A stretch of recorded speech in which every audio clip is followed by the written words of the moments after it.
The greatest weakness of humanity is its inability to comprehend exponential functions. Alan Butler, if you wake up one morning, look at the price of your phone, the price of food, the price of housing, and wonder why everything is becoming absurdly expensive, while technology gets cheaper and more abundant, you are not alone. But what if we're reading the entire map wrong? What if instead of trying to fix the system with patchwork policies, printing money, and cutting interest rates, what's needed is to stop, look directly at the foundation, and admit an uncomfortable truth? The current monetary system is no longer compatible with the reality that technology is creating. The Price of Tomorrow is not just a book to read for information. It is a cold and compassionate diagnosis of the rupture between two opposing forces: technology, which is opening up a world of unprecedented abundance, and a financial system that can only survive by continuing to assume scarcity is perpetual. The question isn't just what is happening, but why, despite having abundant data, technology, and understanding, we continue to replicate a model that can no longer reflect reality. One evening, I was having dinner with my close friend, Chen Fong, an entrepreneur, technology investor, and former board member of many large companies like CITIC Pacific and Hong Kong Broadbank. We had discussed the future many times, but this time Chen seemed unusually pensive. After a moment of silence, he spoke about his in-laws. Both were World War II survivors. According to them, the world today carried a strange yet familiar feeling: escalating political tension, exploding inequality. Nations were beginning to erect trade barriers and engage in currency battles, like a rough draft of history repeating itself. Then he asked me, could all this end in war? I didn't answer immediately. Instead, I looked around at the towering buildings reflecting Hong Kong's neon lights, at the young people absorbed in their mobile phones. Devices thousands of times more powerful than the computers that took humans to the moon. And then I thought of something. We are living in a strange paradox. On one hand, technology is bringing us things our ancestors couldn't imagine: information, convenience, connection. But on the other hand, the monetary system is distorting everything. After the 2008 global financial crisis, governments and central banks poured trillions of dollars into the financial system.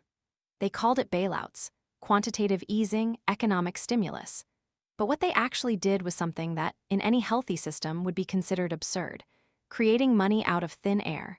And when you can create money out of thin air, you are repricing everything, not by its real value, but by a fragile belief in stability. We are living in a world where the wealthy, who own assets, stocks, and real estate, are getting richer and richer, while those who live on wages, which are losing value every day, are being left behind. Cheap money has distorted the market. It encourages speculation, keeping zombie companies, businesses that don't make a profit but survive through borrowing, alive. It makes the economy look stable, but it's rotting from within. I once ran a tech company in the construction materials retail industry, a sector most people considered slow and rigid. But we found a way to digitize it, creating a more efficient supply chain model through data and algorithms. Yet, I, a person who believed in innovation and efficiency, felt choked by how the financial system operated. You see, technology tries to make everything cheaper, faster, better, while the monetary system does the opposite. It tries to keep prices high, protect asset owners, and maintain the illusion of infinite growth. The truth is, the modern economy is like a train running on the fuel of the past. It cannot continue forward without being fueled by more debt.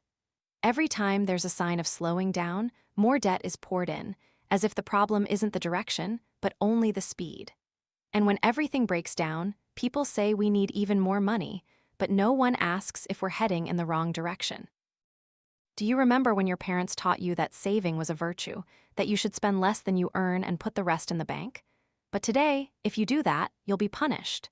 Savings interest rates are close to zero or negative, meaning if you save, you lose money. The system encourages you to borrow, spend, and invest in things you might not understand, simply because you're afraid of being left behind. That's not a coincidence. It's a direct result of monetary policy designed to devalue money over time. Governments call it a target inflation rate of 2%.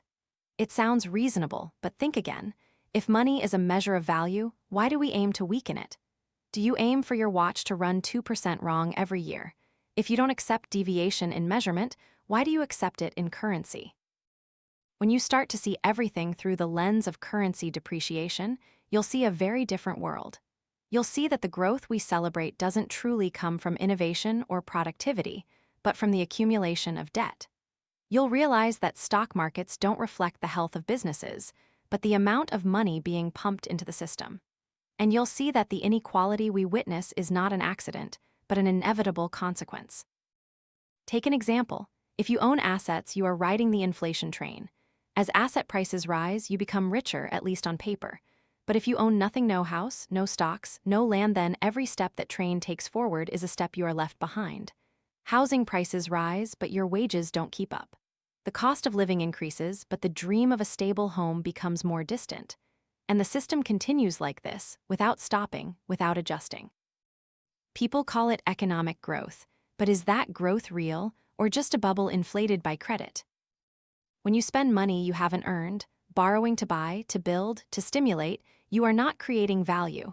You are merely transferring it from the future to the present. You are borrowing from the young, from the next generations, who will have to bear that debt for decades to come. Growth through borrowing from the future is not sustainable. It is a postponement of disaster. Imagine if every year you had to borrow just to pay the interest from the previous year, and to survive, you had to borrow even more. What would happen? At some point, the system collapses under its own weight. That's not a hypothesis, that's mathematics. And mathematics doesn't care about politics, ideology, or hope. It is simply right or wrong. We are at a crossroads in history where two opposing forces confront each other. On one side is technology, constantly evolving, sleepless, uncompromising. It makes everything cheaper, faster, more efficient. It disrupts industries, exposing redundancy and waste. It doesn't care about regulations, entrenched interests, or old habits. It follows only one logic: optimization.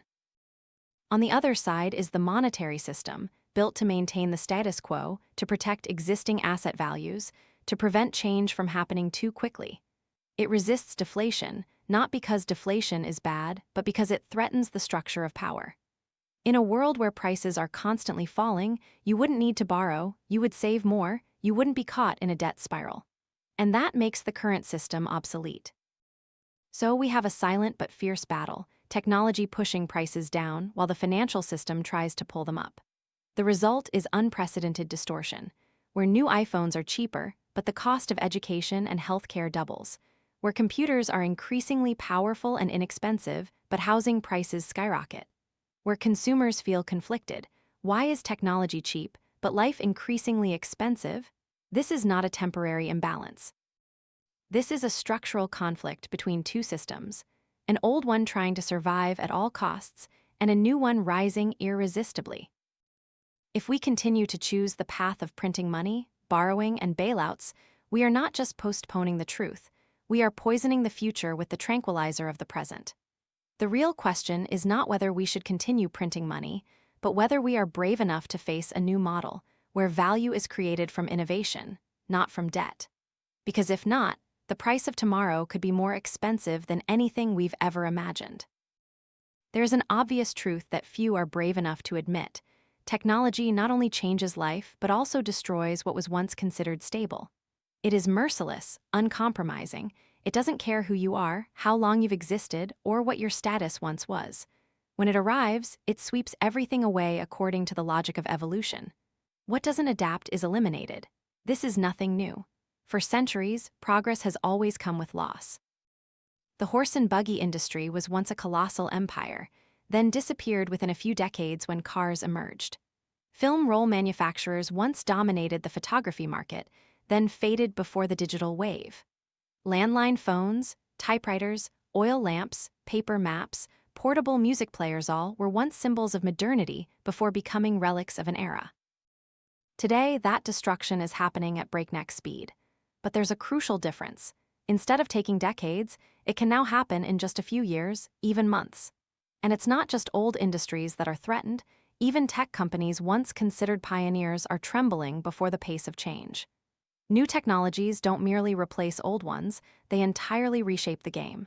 They change how value is created, distributed, and measured. You no longer need factories, production lines, or hundreds of workers to create a global product. You just need a small team that is smart, agile, and globally connected. A good algorithm can replace thousands of people. A software platform can paralyze an entire traditional industry. This is creative destruction, a term coined by economist Joseph Schumpeter in the mid-20th century. He described it as a natural and necessary process of capitalism, where old structures are broken down to make way for the new. There is no creation without destroying something before it. There is no innovation without hurting someone. The problem is when the pace of destruction exceeds society's ability to adapt, we fall into crisis. People who lose their jobs due to automation cannot learn new skills overnight. Companies that are replaced cannot pivot their business models in a single quarter. And when too many people are left behind, they start to get angry. They feel betrayed, ignored. They turn to simple promises, loudmouths, extreme solutions. It's in this context that I want to recount a part of my own journey, the journey of founding and running the company Build initially. It was just a bold idea, digitizing the construction materials supply industry. A seemingly dry and slow sector, but behind it lay a huge problem. The global supply chain was fragmented, lacked transparency, and was extremely inefficient. If you've ever built a house, you'll understand the frustration of buying bricks, wood, supplies. Prices fluctuate, delivery times are uncertain, quality is hard to control. We believed we could do better with data, with technology, with direct connections between manufacturers and consumers. The idea sounded simple, but turning it into reality was a challenge that spanned over a decade. We had to build the technology platform from scratch. We had to learn to manage cross-border logistics. We had to find ways to convince traditional suppliers that this was not a threat, but an opportunity. But the world is impatient with newcomers. When you challenge what's familiar, you don't just encounter skepticism, you encounter resistance. Traditional competitors tried to stifle you with prices, with relationships, with policies. Investors asked if the industry was attractive enough. Customers asked, "Can I trust you?" And you had to learn to swim while building the boat in a relentless whirlpool. We weren't perfect. Sometimes we failed, sometimes we were too ambitious, asking ourselves, "Am I pushing myself to my death?" But it was in those moments that I understood more than ever. Innovation is not a dazzling light, but a fragile flicker that needs to be protected from the winds of pragmatism. You have to fight for it, not for glory, but out of necessity. Because if no one does it, who will? If you think only traditional industries like construction or retail are under attack from technology, look at media, finance, education, even law. Artificial intelligence is writing news, processing contracts, diagnosing diseases, and gradually encroaching on territories once considered exclusive to human intellect. That doesn't mean humans will disappear, but certainly the role of humans will change profoundly. Skills once considered safe are becoming obsolete at lightning speed. And here's the crucial point. If technology continues to make everything cheaper, faster, more accessible, then why don't real-world prices reflect that? Why do the costs of education, healthcare, and housing skyrocket, while the cost of data storage, video calls, or booking flight tickets gets cheaper? There is something wrong with our system of measurement. Technology is creating deflation, meaning it's driving prices down, but the monetary system is forced to create inflation to survive. These two forces contradict each other at their roots. Imagine a world where everything is produced so efficiently that the cost is almost zero. That's no longer a distant prospect. In many areas, we are approaching that point. But what happens to an economic system that can only function when prices steadily rise? What happens to a debt-based financial model when technology makes the need for borrowing meaningless? In that world, the old system will be threatened at an existential level. And what is its response?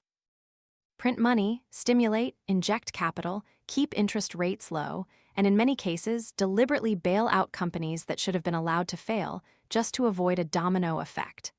But while they save the present, they are poisoning the future. You cannot keep printing money without devaluing that very money. You cannot keep fighting the natural forces of technology without consequences. I'm not saying change will be easy. No one wants to see millions lose their jobs. No one wants to witness an entire industry collapse just because of a new app. but you cannot stop a wave by denying its existence. You have to learn to surf the wave, not fight it. And to do that, you need the courage to look reality in the face. The current system is not designed for a deflationary world. You might ask, so what should we do?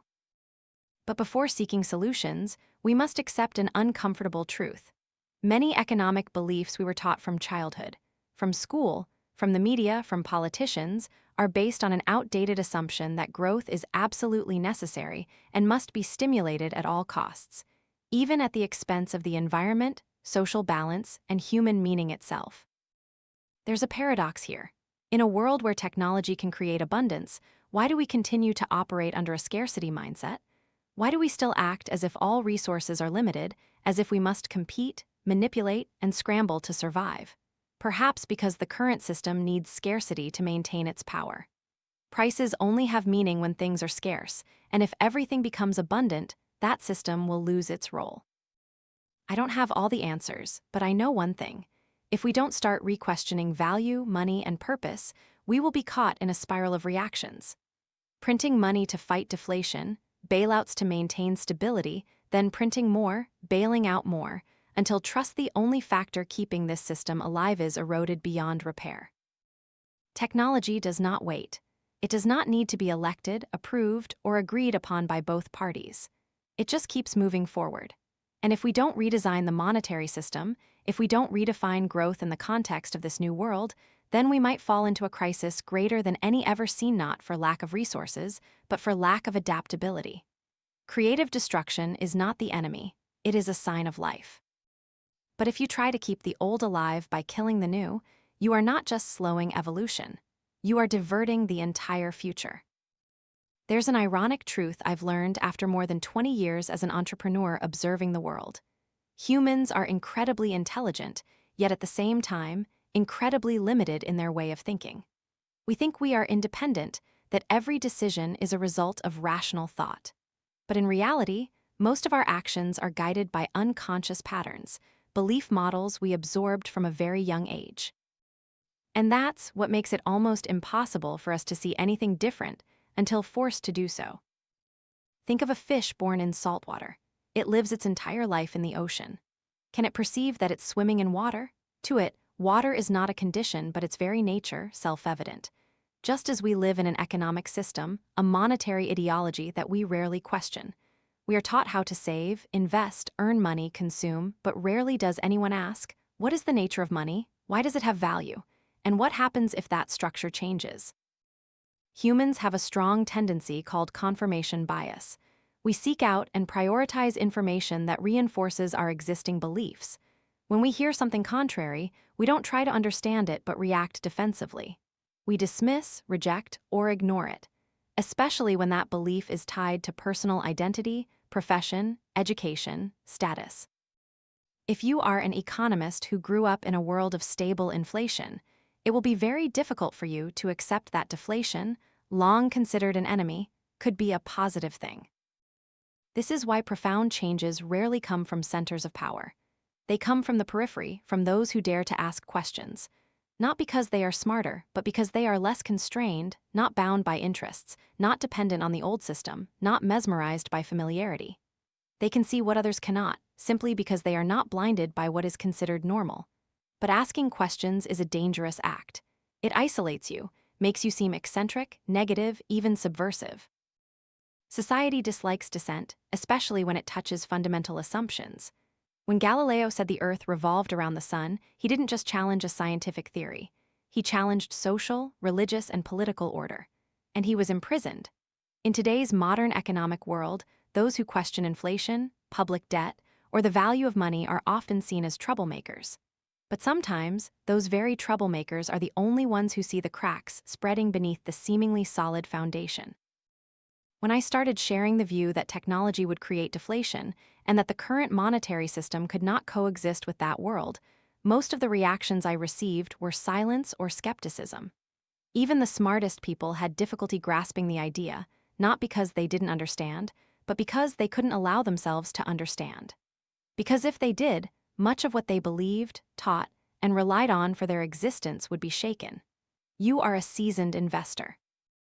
You've built your career analyzing markets according to certain rules. You understand how money flows, how economic cycles work. You teach others how to diversify portfolios, hedge risks, fight inflation with hard assets. Then suddenly, someone says the world is moving into a new state where those rules no longer apply. Are you willing to discard decades of baggage to learn from scratch? The answer for most people is no. And I understand that because I used to be like that. When I first began to realize the power of technology-driven deflation, I was very confused. It contradicted everything I had learned, heard, and witnessed. I struggled for months to reconcile two worlds. One, the unfolding reality where everything was becoming cheaper, faster, more efficient, and the other, an economic system that continued to behave as if scarcity was the eternal law. What ultimately made me unable to turn away was the clarity of the truth. I saw technology products getting cheaper and better. I saw businesses leveraging technology gaining a decisive advantage over traditional competitors. I saw value being created not in physical assets, but in code, algorithms, networks. And I began to ask, if all that is true, then what is the current monetary system reflecting? What is it measuring? And then I realized it isn't measuring anything. It is a stuck system. It was born in an entirely different era where production was physical, speed was slow, and scarcity was the rule. It was not designed for an immaterial world, the speed of light, and potential abundance. It resists depreciation not because it's bad, but because it threatens its very existence. When you understand this, you will see that many economic policies are essentially just postponements. More money printing, interest rate cuts, increased public spending are all desperate attempts to keep the wheels turning, even if the axle is rotten. Policy is no longer used to guide, but to patch, not to build the future, but to resist the present. And that leads to an extremely dangerous consequence. People are increasingly losing their ability to think independently. When everything is measured by money, and money itself is distorted, all judgments based on it become ambiguous. You don't know what is truly valuable, you only know what is increasing in price. And so people pour money into stocks, real estate, Bitcoin, not because they understand, but because they fear being left behind. The current system does not encourage understanding, it encourages reflexes. You are not rewarded for thinking differently, you are rewarded for following the money. That makes those who think differently eccentric, and if they persist too long, they become dangerous. But it is precisely such people Galileo, Tesla, Jobs, who shape the world, because they dare to say, maybe everyone else is wrong. So how do we think differently? I don't have a formula, but I know it starts with silence. Not the silence of indifference, but of observation. You must be quiet enough to hear the cracks in the foundation. You must be humble enough to admit, perhaps I don't know. And you must be brave enough to ask questions, even if those questions make others uncomfortable. You must learn to see the world like a child, without prejudice, without assumptions, without fear of being wrong. That's not easy, because as we grow older, we are increasingly shaped by systems, school, work, media, society. All have an invisible structure that guides how you think, feel, and behave. To think differently, you must be willing to step outside the boundaries of those structures. And that place is empty, cold, uncertain. But it is also there that you can see the whole picture. You will see that many things considered natural are actually products of collective choice. You will see that infinite growth is not a law, but an illusion. You will see that deflation is not a disaster, but a signal that technology is doing what it always does, helping us get more with less. And if you are patient enough to follow that thought to its end, you will see a simple yet powerful truth. We don't have to live in fear of scarcity. We can build a system that truly reflects the world we live in, instead of dragging along outdated models. But that won't happen if we don't dare to think differently. Let's look back at a moment in history that no one paid attention to. In the early 2000s, when a child anywhere in the world could access all of humanity's knowledge with a device the size of their palm. That wasn't science fiction.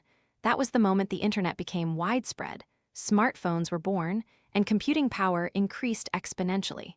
It was a revolutionary moment, but we didn't celebrate it the way people once welcomed the printing press or electricity. Instead, it happened quietly without fanfare, and that's precisely the danger. Because when technology develops slowly, humans have time to adapt. But when it develops rapidly, so fast that it exceeds imagination, society begins to crack from within. In the past 2 decades, technology has evolved ceaselessly, not linearly, but exponentially. Computer processing power doubles every 18 months. Data has become the planet's most valuable resource. Artificial intelligence has begun not only to play chess better than humans, but also to translate languages, compose music, design products. But the strange thing is that while everything gets cheaper, better, and faster, the economy still behaves as if it's living in the 20th century. Think about this. If technology helps us create more with fewer resources, then everyone should be experiencing an easier life, right? But what is the reality? Workers are increasingly stressed. Young people are burdened with student debt. Housing prices have soared to absurd levels, and the gap between rich and poor is widening. Governments struggle to maintain growth by printing more money, lowering interest rates, and creating ever larger credit bubbles. Why this paradox? Because while technology drives deflation, meaning it makes everything cheaper, the monetary system is forced to create inflation to survive. When these two forces collide, the result is a distorted world. TV prices fall, but hospital prices rise. Smartphones get cheaper, but university tuition climbs relentlessly. We are living in an era where real value is created by technology companies, but the benefits of wealth are concentrated in a very small group. That's not because technology is greedy, but because the financial system doesn't know how to redistribute value. You can buy a cheap smartphone, use social media for free, find information in seconds. But what's the cost?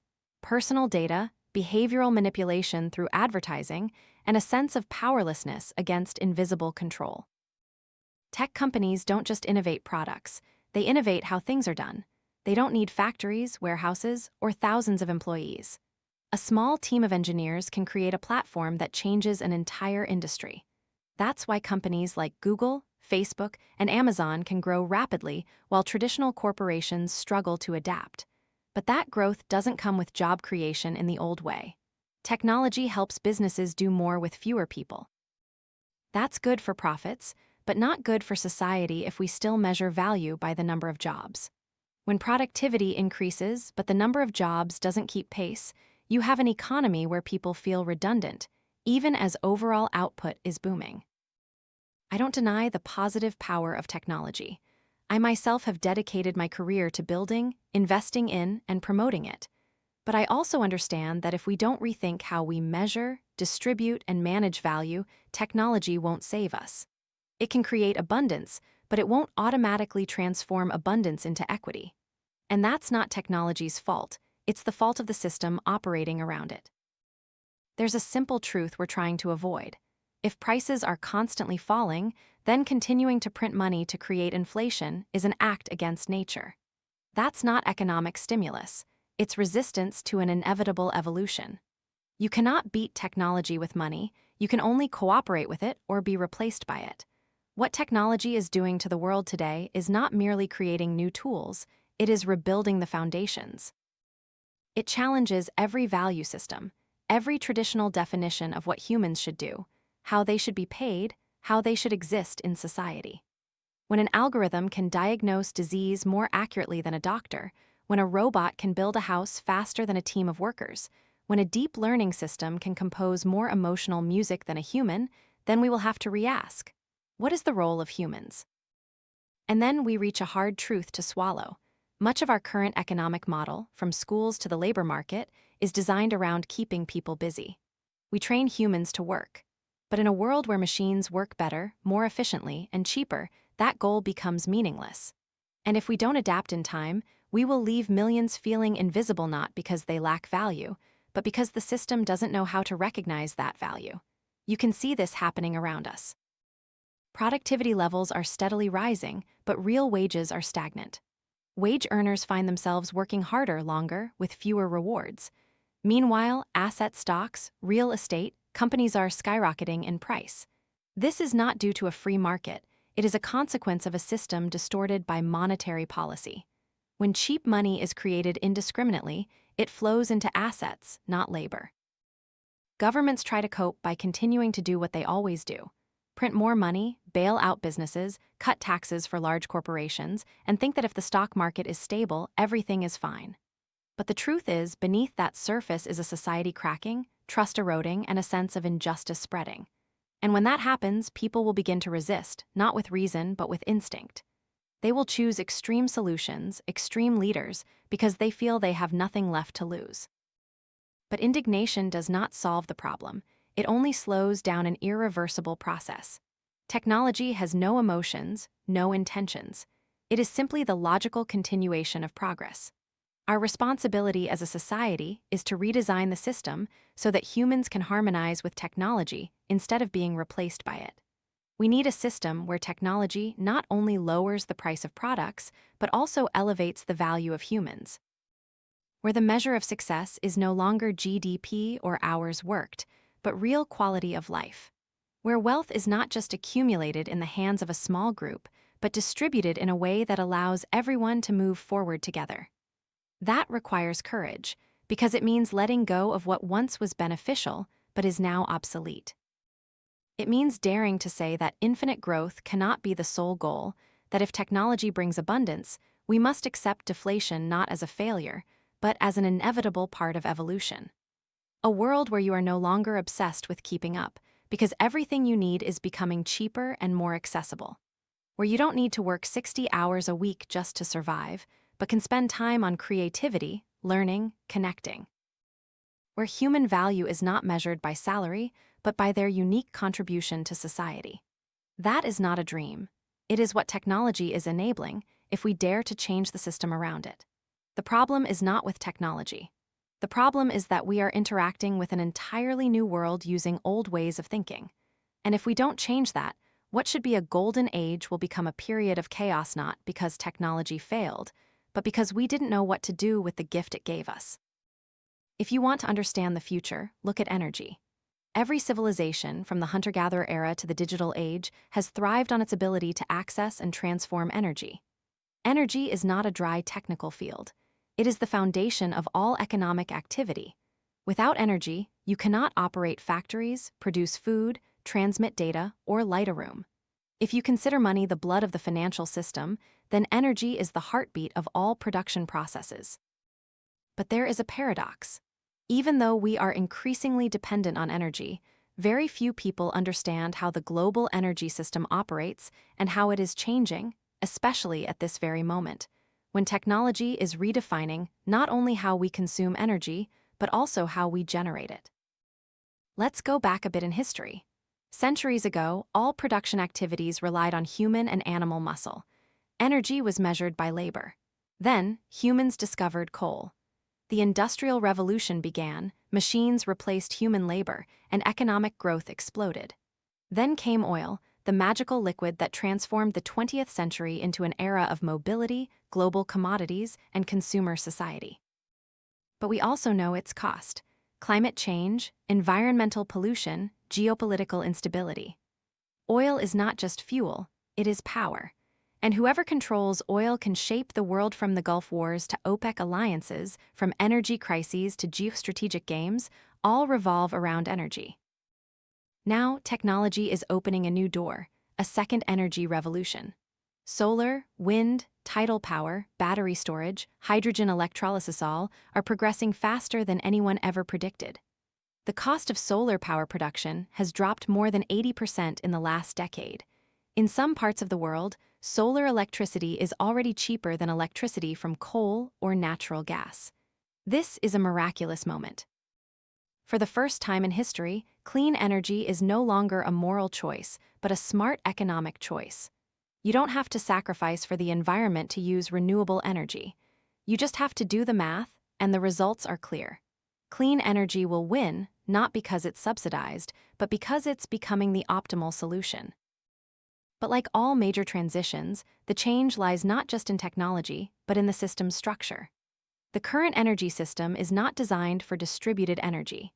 It was built around large, centralized power plants, transmitting electricity over hundreds of miles of grids to users.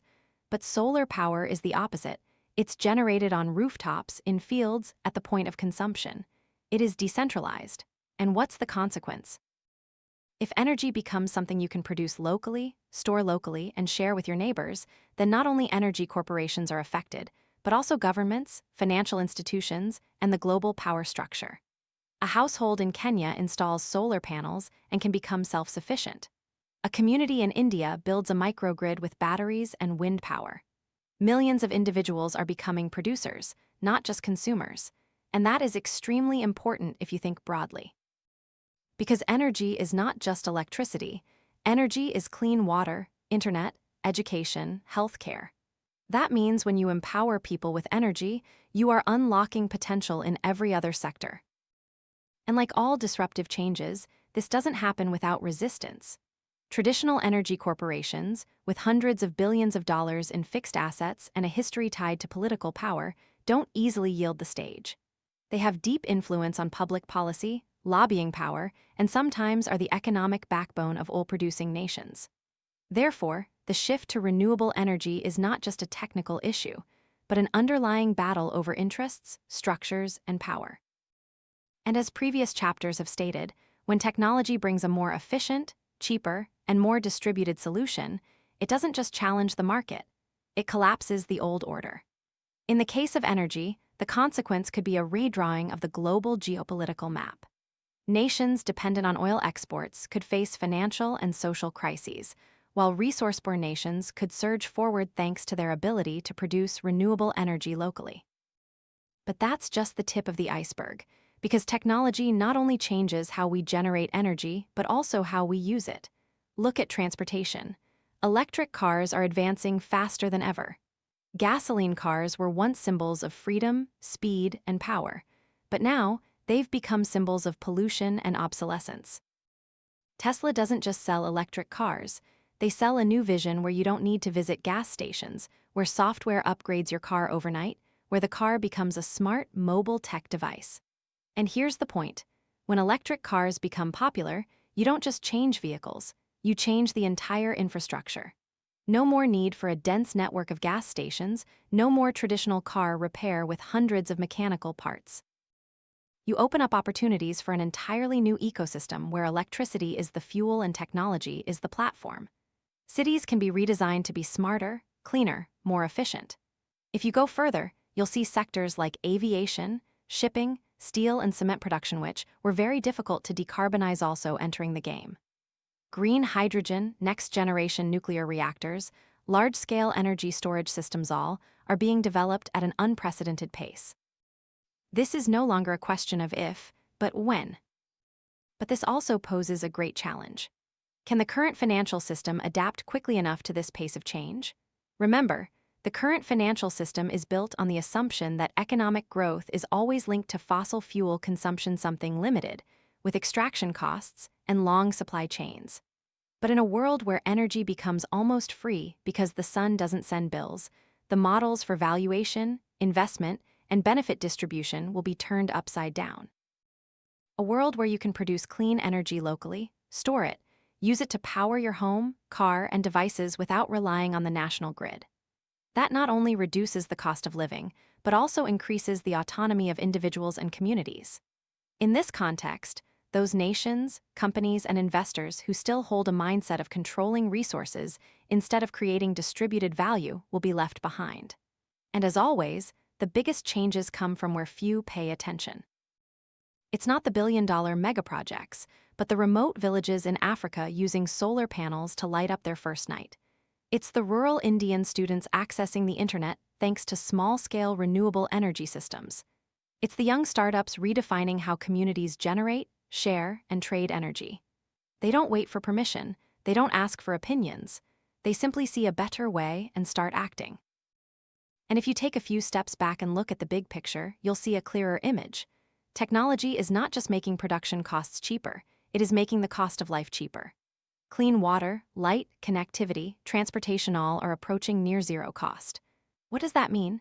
It means the world is nearing an era of unprecedented abundance. But only if and only if we are brave enough to redesign the monetary system, policies, and social structures around that reality. Otherwise, what should be a leap forward in progress will be dragged backward by the invisible threads of old interests. For thousands of years, intelligence was a human prerogative. It's what took us from caves to spacecraft, what helped us create language, culture, technology, philosophy. Throughout history, intellect, whether in mathematics, music, or strategic thinking, has always been the most precious asset an individual or society could possess. And now, for the first time, humans are creating a form of intelligence that is not human. Artificial intelligence is no longer a futuristic concept. It's no longer movie scenes of robots falling in love or computers controlling the world. It is already present in every corner of modern life, from shopping suggestions on the internet to real-time product pricing systems, self-driving cars, to medical diagnostic software. And the scary thing is, we barely notice it because it doesn't come in the form of a manifesto. It comes with convenience. Imagine walking into a room. Before you even open your mouth, the room knows what music you want to hear. Before you can search for a document, it has already presented the exact file you need. You might think that's smart, but in reality, it's a deep learning model that has observed your behavior for thousands of hours and predicts your next action based on probabilities. And that raises a profound question. If a system can predict your behavior, does that mean you are no longer completely free? AI doesn't need to be conscious to be powerful. It just needs to be good enough at processing information, detecting patterns, and making optimal decisions. And when it does that on a large scale, faster, cheaper, and more accurately than any human, the role of humans will change, not disappear, but be redefined. We are living in the early stages of a profound shift where intelligence is being digitized. Companies are investing billions of dollars in developing AI systems, not for ethical reasons, but for competitive advantage. In a market where speed is critical, having a system that can learn, adapt, and make decisions in real time is irreplaceable. And here's the key point. AI is not limited by biology. It doesn't need rest, emotional motivation. It doesn't get tired, arrogant, or skeptical. It just needs data, and the more data, the smarter it becomes. We, on the other hand, no matter how intelligent, are limited by our biological brains, which learn slowly, forget quickly, and are full of biases. This is not a lament about human obsolescence, but a warning that if we continue to use old social, educational, and economic structures to deal with a world where intelligence is automated, we will not keep up. Schools still teach repetitive skills, while the world demands creativity and flexibility. Businesses still recruit based on degrees, while machine learning evaluates capabilities based on behavioral data. And governments still write policies based on election cycles, while technology evolves at the pace of microprocessors. Look at what's happening in finance. Millions of transactions are processed every second, not by humans, but by algorithms. Investment decisions are no longer based on hunches or intuition, but on probabilistic models, machine learning, and real-time data analysis. That generates huge profits, but also creates a system that very few truly understand. And this is where the danger begins, when the system becomes too complex for humans to control, yet too powerful to ignore. A stock market where thousands of trading decisions are made in milliseconds by dozens of algorithms competing with each other, learning from each other, and adjusting to the slightest signals. Then suddenly, a model that learned incorrectly from noisy data makes an unusual decision. Other algorithms react accordingly. The entire market is shaken. Humans don't have time to understand what happened, but everything is already done, recorded, and has real consequences. The frightening thing here is not the AI itself, but the fact that we have created a system so complex that it exceeds the explanatory capacity of its own creators. And this isn't just happening in finance, it's permeating every field. Machine learning models diagnose diseases earlier than doctors, but sometimes they can't explain why, simply relying on millions of patterns. I think this is cancer. Do you believe it? Can you believe it when your life depends on a statistical belief? This is the greatest challenge that the future of intelligence poses. Not that machines will replace humans, but that humans will no longer understand how machines make decisions. When power is built on a foundation that very few can access, verify, or question, then you no longer have a transparent system. You have a black box. But at that very moment, opportunity also opens up. Because if we accept that intelligence is no longer a biological monopoly, then we must also re-ask what makes humans human. Is it emotion, intuition, an aesthetic sense of beauty, goodness, or rightness, or the ability to ask not just what, but why? In a world where intelligence is copied, augmented, and distributed, the only thing that cannot be copied is humanity. That means instead of trying to compete with machines in terms of calculation, we should focus on what machines lack: feeling, creativity, ethics, social connection, and meaning. AI can excel in processing speed, but humans can excel in depth of experience. However, for that to happen, our educational, economic, and social systems must change from the roots. We must stop teaching young people to be obedient machines. Instead, we must teach them to be skeptical, to question, to connect, to create human value. Instead of exams based on memorization, we must encourage the ability to ask questions. Instead of training for a specific job, we must prepare them for a continuous journey of relearning, adapting, and reshaping themselves. As for businesses and organizations, they need to realize that sustainable advantage no longer comes from possessing the most information, but from the ability to transform that information into insight and then into ethical action. You can build algorithms that help you optimize profits, but who will build the principles for you to optimize? What will guide decisions beyond logic in a world where every choice can be calculated? That is vision, core values, the ability to see the human in every data point. That doesn't come from code, it comes from people. And finally, the role of each of us. AI is not a distant force. It is the result of daily choices. When you click agree to terms of service, when you share data, when you respond to a purchase suggestion. Every action is a piece of the AI puzzle being trained. So instead of asking if machines are intelligent, we should ask what kind of intelligence we are giving to machines and what we will do with the intelligence they bring. The answer does not lie in Silicon Valley, in governments, or in big tech companies. It lies in you, in us. Because the future of intelligence is not just about technology, it's about choices. Every time technology profoundly changes social structures, the question, who will control, always becomes central to every upheaval. When printing emerged, who would control knowledge? When electricity became widespread, who would control energy? When the internet covered everything, who would control data?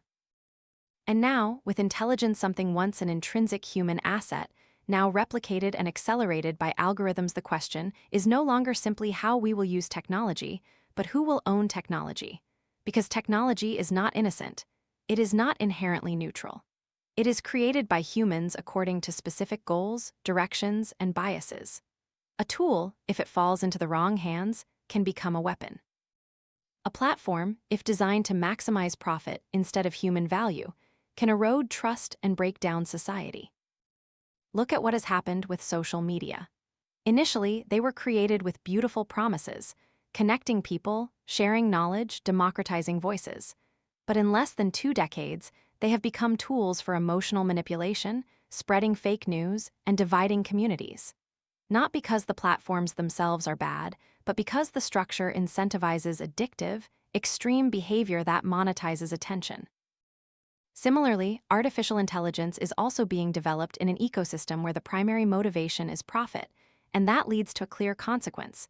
Those who control the most data, those who can train models the fastest, and those with the largest infrastructure will dominate. That's not a vision, that's reality. Some tech companies today are accumulating power far exceeding many governments. They don't just control the platforms you use, they control what you see, read, think, and feel. Their algorithms are built to optimize interaction, gradually learning to shape your beliefs, behaviors, and choices, and you don't even realize it. You think you are making free choices, but in reality, you are living in a space so personalized that you are being steered without knowing it. When power becomes invisible, it becomes even more dangerous. And this is what I find most worrying. Most of us are walking blindly into the future. We accept technology as if it were destiny, not a choice. We revere innovative companies as modern deities without questioning their responsibility, ethics, and goals.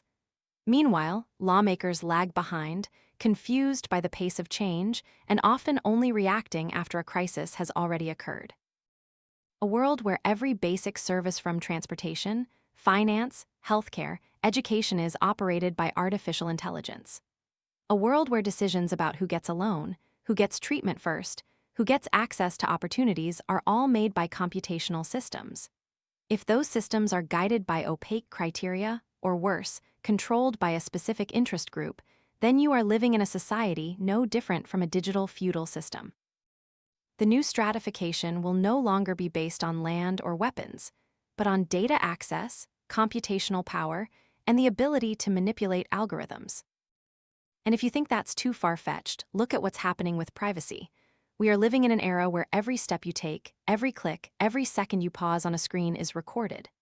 Companies don't just know what you buy, they also know when you'll want to buy.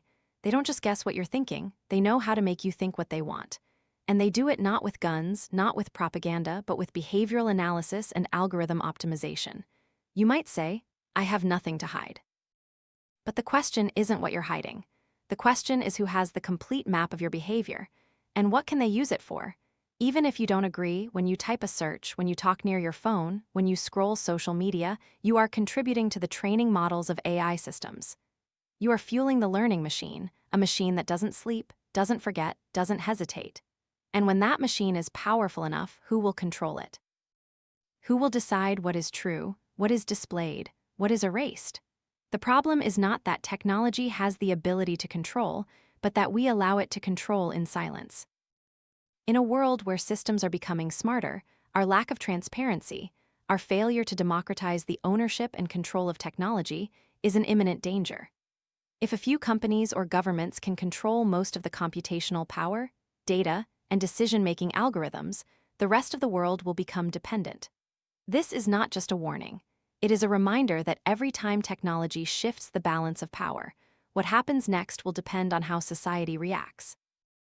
If we accept a model of technology rulers and a guided populace, then we are entering a new form of tyranny, subtle, invisible, and harder to overthrow than any system in history. So what is necessary? First, awakening. We must learn to see through the technological aura to discern the structures of interest behind it. We must understand that every platform, every app, every free service has a price, and often that price is yourself not in money, but in attention, data, and silent consent. Next is transparency. AI systems, especially those influencing major societal decisions, must be independently audited, verifiable, and built on ethical principles. No one should have absolute control over a decision-making system without a mechanism for societal feedback, and most importantly, the redistribution of technological control. If developed correctly, AI can be a tool for empowerment, not for power accumulation. AI does not need to be centralized. It can be distributed if designed to be open, transparent, and human-centered. The same goes for currency, for data. Power only concentrates when we allow it to. This is a pivotal moment. The decisions made today about who owns data, who develops technology, who controls intelligence will shape generations to come.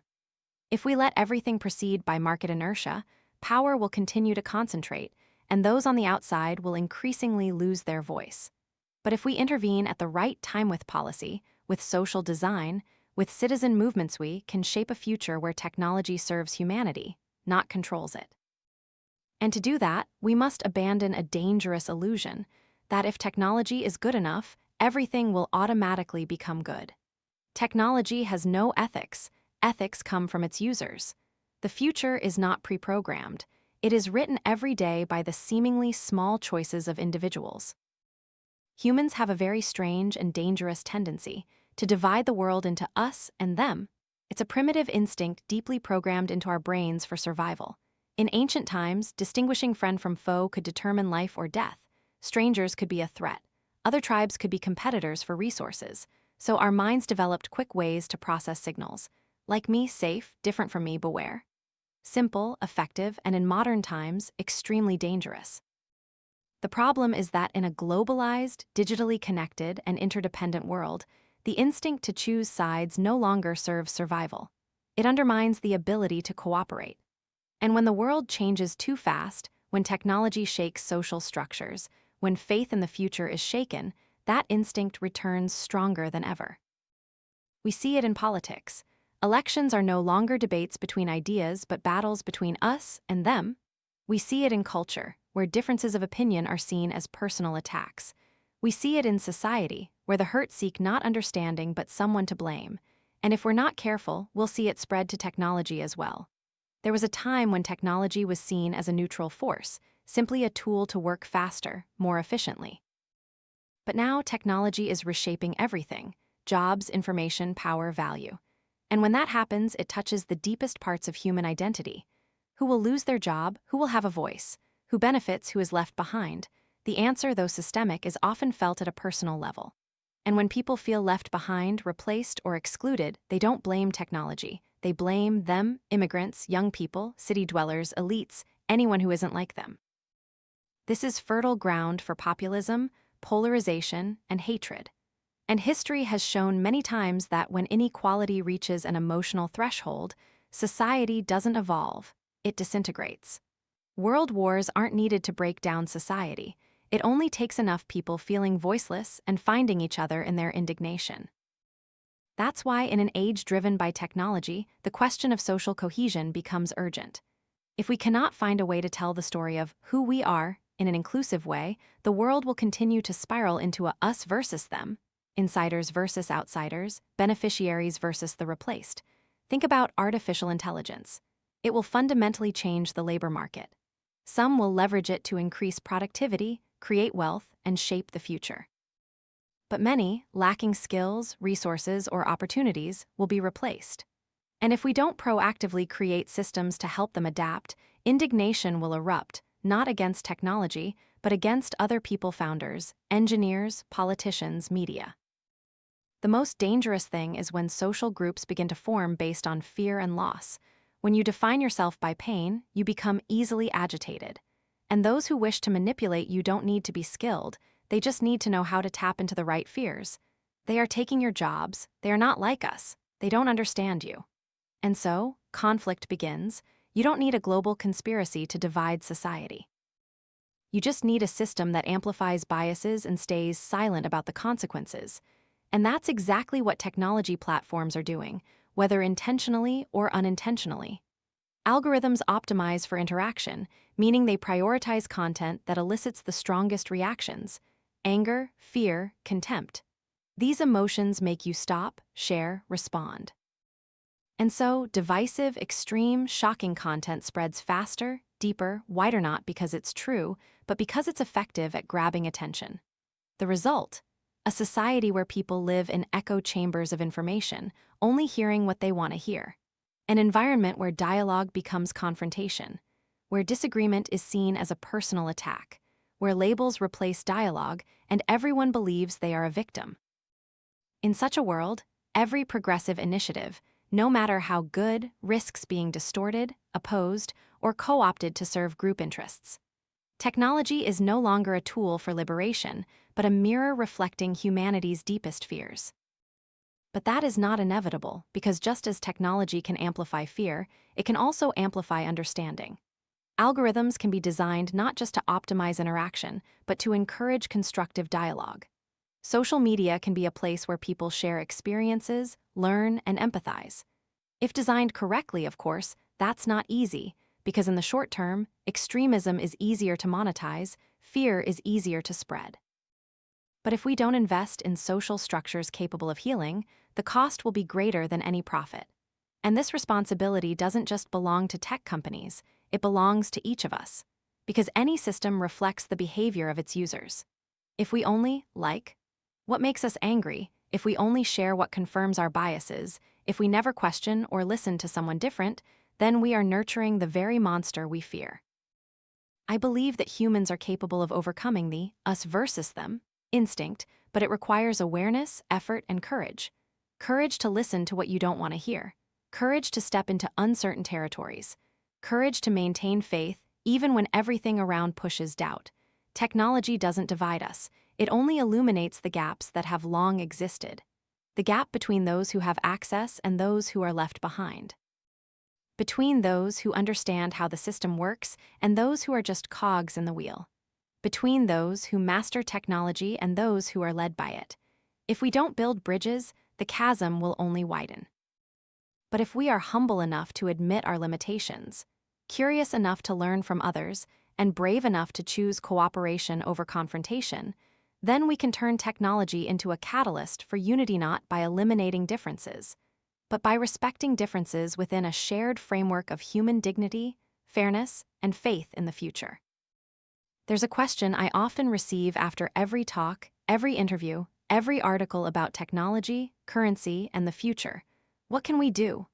It's not a simple question, because it's often uttered with anxiety, a sense of helplessness, not what to do to seize opportunities, but what to do to avoid being swept away. In a world where technology advances too quickly, the financial system becomes distorted, and social trust fractures. That question carries a very human feeling. How can I remain myself without being left behind? I won't pretend to have all the answers, but I can share one thing. Any major change in history, from social reform to technological breakthroughs, began with a small group of people who dared to think differently. You don't have to be a politician, a billionaire, or a founder to create change. You just need to clearly see what is happening and refuse to participate in the old game. First, change your mindset. Learn to see the world not through the lens of fear, but through the lens of opportunity. Technology is not something coming to destroy, but to reveal. It exposes what was already ineffective, unfair, unsustainable. If we are brave enough to look at it without avoidance, then we can start rebuilding from the ground up. That requires honesty, especially with ourselves. Many things we believe, protect, and teach are actually no longer true in the current world. But instead of changing, we cling to them, fearing that if those things collapse, our identity will collapse too. However, like any evolutionary process, the old needs to disintegrate for the new to emerge. You can start by asking, why do we need perpetual growth? Why do prices have to rise for the economy to be healthy? Why is human value measured by labor productivity? Why is wealth concentrated when technology creates abundance? When you start asking the right questions, you'll see that the current system is not natural at all. It is a product of choices and therefore can be replaced by other choices. Next, change your behavior. If you've seen that the current financial system is skewed, don't continue to play by its rules. If you know that technologies that exploit personal data cause long-term harm, don't enable them. If you realize that the current economy only functions through incessant consumption, learn to live intentionally minimalist. Every action is a vote, and every vote, however small, has an impact. I'm not saying you have to abandon all modern conveniences or live as a hermit on a mountain. I'm just saying be conscious. Choose tools, platforms, services that reflect the values you believe in. Prioritize transparency. Support businesses with a long-term vision. Invest in technology that helps distribute rather than accumulate. And most importantly, help others understand. Because change only truly spreads when it becomes a network, and that network needs storytellers. We often think that change comes from technology, but in reality, change comes from the stories we tell about technology. The way we talk about the world will shape how the world is built. If we say that humans are selfish, competitive, helpless in the face of progress, then we will create a corresponding society. But if we tell a different story that humans can cooperate, adapt, and create more humane systems, then we open up a different future. The wonderful thing is that never before have humans had so many tools to connect, learn, and act collectively as now. We can build cross-border communities. We can share knowledge almost for free. We can organize, critique, cooperate without asking anyone's permission. But we can only do that if we overcome one thing: the fear of being different. Cooperation doesn't require absolute agreement. It requires accepting that others may see the world differently from you, and that doesn't threaten your truth. It requires patience, tolerance, and the ability to dialogue without defensiveness. In a world where technology highlights every difference, the most essential skill is not programming, but empathy. You cannot cooperate if you think others are the problem. You cannot cooperate if you think you are the only one who is right. You can only cooperate if you believe that no one has all the answers, but if we ask questions together, we can find something truer than anyone could find alone. And that is the core of a sustainable society in the technological era. A society not based on uniformity, but on the ability to organize diversity into a purposeful harmony. Remember, technology will continue to evolve. It will become more powerful, more complex, even harder to control. But precisely because of this, the most important choice is no longer what technology we will create, but who we will become in the process. Development is not destiny. It is the result of countless choices every day by every person. And the most important choice right now is not whether you will use new technology, but how you will use your intellect and your heart to help society adapt. You can start by asking yourself, am I contributing to a more connected or a more fragmented world? Am I promoting understanding or skepticism? Am I building the world I want, or am I enabling the world I complain about? And if, like me, you find yourself with shortcomings, blind spots, or moments of being swept along, that's okay. Because that means you are awakening, and every change, big or small, begins with that awakening. If you have journeyed with me this far, through chapters discussing technology, currency, energy, intelligence, inequality, and society, then you must have felt one thing. The world as we know it is changing, and there is no going back to how it was. But this is not an obituary. It is an invitation, a call to action. Because if we are brave enough to look at a reality where technology is creating abundance, while the monetary system tries to maintain scarcity, then we will see that the world is not collapsing, but an old model is receding. Every system, no matter how powerful it once was, has limits. They are created to solve specific problems in a specific context. But when the context changes and the system doesn't adapt, instead of solving problems, it becomes the problem itself. That is what is happening with the current monetary system. It was built for an era of scarcity, where value was measured by tangible goods, where growth was driven by consumption, where productivity went hand in hand with jobs. But now, technology is reversing all of that. Everything is getting cheaper. The need for consumption is no longer proportional to real value, and jobs, instead of increasing, are being replaced by automation. In such a world, the old system reacts by resisting change. It prints more money, it keeps interest rates low, it bails out businesses that should have died. It creates asset bubbles to maintain the illusion of growth, and every time a bubble bursts, it prints more, stronger. But like someone swimming against the current, this system is becoming increasingly exhausted, unstable, and dangerous. We cannot solve a new world with old ways of thinking. We need a new model not just to fix the system, but to rebuild it from the ground up. A model that truly reflects the nature of this era, where technology is not seen as a threat, but as the foundation of abundance. Where value is not measured by consumption, but by contribution. Where money is not the ultimate goal, but a tool for circulating value in a sustainable society. But to get there, we must do one thing first, and it is the hardest. Accept that deflation is not the enemy. Deflation, if it comes from technology, is a result of progress. It means we are doing more with less, that everyone can access better products at lower costs, that gradually life becomes easier not because we work harder, but because the system becomes more efficient. The problem only arises when the monetary system, which needs inflation to survive, cannot adapt to that reality. So instead of fighting deflation, we need to redesign the system so it can function in a deflationary environment. Instead of printing more money every time prices fall, we need to find ways to share the benefits of technology with all segments of society. Instead of maintaining jobs just to maintain income, we need to redefine the concept of labor value in an automated world.